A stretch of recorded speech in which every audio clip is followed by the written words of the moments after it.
मेरे धोखा देने पर भी मेरे लिए तुमने इतना सब कुछ क्यों किया? तुमने क्या किया मुझे नहीं पता, लेकिन मैंने प्यार किया है। प्यार में एक्सपेक्टेशंस नहीं होते, सिर्फ प्यार देना होता है। यही तो प्यार का मतलब है।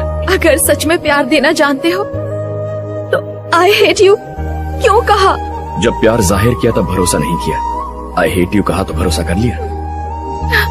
Because I love you.